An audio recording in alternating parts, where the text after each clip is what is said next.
When I first got to the California Institution for Women, 1985, I referred to it as the Wild Wild West. You had a lot of misconduct going on. Staff were beating up inmates. Um, there were women being raped.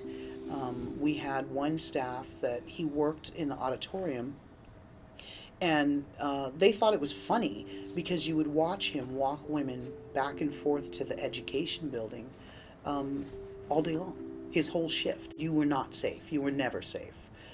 Just because you were behind a locked door, it meant absolutely nothing because everybody had keys. When I first arrived at CIW, an older inmate pulled me to the side and put me under her wing. And one of the first things she taught me or showed me how to do was entice a correctional officer, to get him to bring me things or to do sexual favors. When I first got here, it was common, very common, and it was okay. There was also incidences where women were walking around here pregnant. So it was a kind of a shock to me. Inmates were looked at as liars. Anytime that you would try to say, hey, something is not right, something is going on, there's inappropriate conduct, whether it's inappropriate flirting or a sexual assault or an actual rape, the inmates were looked at as, you're lying. And you had to prove that something happened to get anybody to do anything. In 2010, we thankfully had a warden, Dawn Davidson, who was definitely a godsend to the California Institution for Women. And she realized the issues that women were having there and how we weren't protected. And so she got with Detention International, and she allowed them to start a pilot program for a peer education program that not only inmates went to, but our staff. It was made mandatory that our staff had to go as well.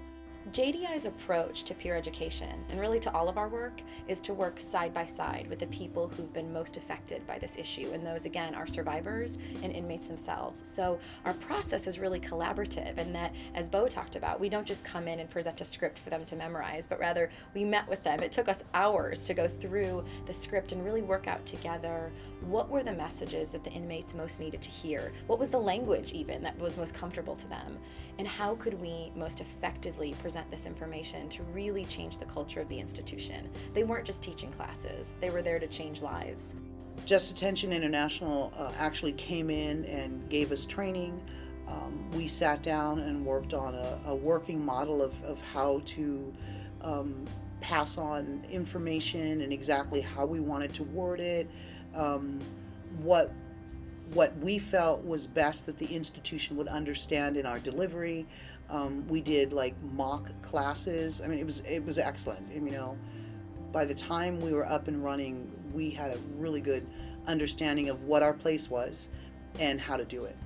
Well, on a weekly basis, I teach workshops to fellow inmates to educate them about sexual violence in detention.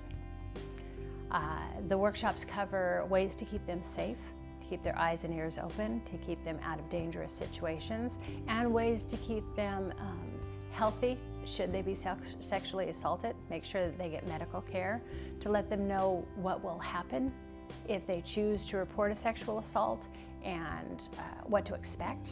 Being a peer educator now has opened my eyes to a lot of different things now, which before I was one-track minded. I was just worried about me and just me. Like, being a peer educator now and educating myself is helping me to give back to other people, to being able to facilitate classes, to watch her, like, and how she conducted her classes and interact with people, so I would get my own feel for how, I can do it or whatever. It has gotten me on a totally different path now.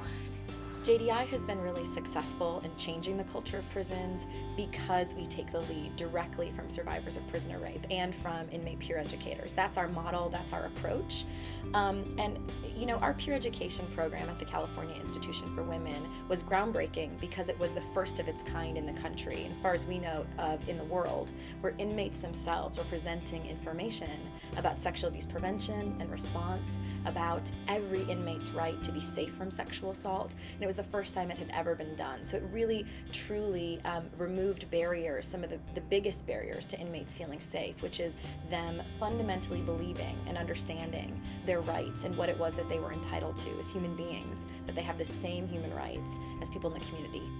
As a survivor of rape in prison, of being sexually assaulted in prison, to be able to talk about it and not sit in those feelings any longer, and to be able to use those experiences to help the next person so that they don't have to go through a lot of the hard parts that I went through as we were trying to establish better procedures for reporting and for holding the officers accountable, to be able to reassure them that these procedures are in place, that there are ways to keep them safe before something happens, to prevent something from happening, but also that there are procedures in place that if something has happened, to make sure that the staff member is held accountable, to make sure that medical care is given, to make sure that the victim is not re-victimized and is respected and doesn't have to live in fear. And to be able to make sure that the next woman doesn't go through what I went through is really, really empowering. I feel like, okay, there was a reason why I went through that, because that's somebody's sister, their daughter, that's somebody's mother, their aunt, somebody's friend, and I wouldn't want that to happen to anybody that I cared about. I am a survivor of sexual abuse, but not while incarcerated, but out in the world. It has helped me to interact and be able to talk to someone else that is, because I know what they're going through. I know how they feel, and I know how I was when it happened to me. I'm a survivor, so it was important that I make other women feel safe and know that they're safe. So in the end, it was an excellent thing. I think that the four of us, peer educators, we ended up being a real beacon for the whole institution, because we all come from different areas of the institution, different backgrounds in culture, in our upbringing. So all of us had an ability to reach somebody. Like I said, I've been here in this institution since I was 20. I'm 36. So I know a lot of staff from getting in trouble, from being violent, you name it, I was doing it. And so when Priya gave me a chance to become a peer educator, it was like I said, I become a new person. I respect myself, I have more confidence, more self-worth, and I walk around here with my head high, and I'm ready to go home. I'm ready to make changes in the world. I'm just ready. I'm ready. I'm ambitious. And the staff here look at me now like, oh, really? You know what you're talking about. And, now they send people to come talk to us. It's just, it gave me a new life. During the long battle to put an end to sexual abuse in detention, we have learned several things. First of all, we have seen very clearly that in order to stimulate systemic, deep, meaningful social change, you have to be in it for the long haul. Second, we have really learned that we need to be courageous enough to decide for ourselves what's realistic. If we had listened to others, we would have never dared pursue the creation and the passage of the Prison Rape Elimination Act, which is now in place. We would not have dared go after the creation of binding national standards addressing sexual abuse in detention. Now we have those in place. And also, third, in order to create the kind of deep social change that we're after, you need to have the courage to develop strong leaders, even if they're controversial leaders. And in our case, of course, those leaders are prisoners. And we have had the courage to do that. And without prisoners, without survivor advocates, men and women who have survived horrific abuse, we would not have been where we are today.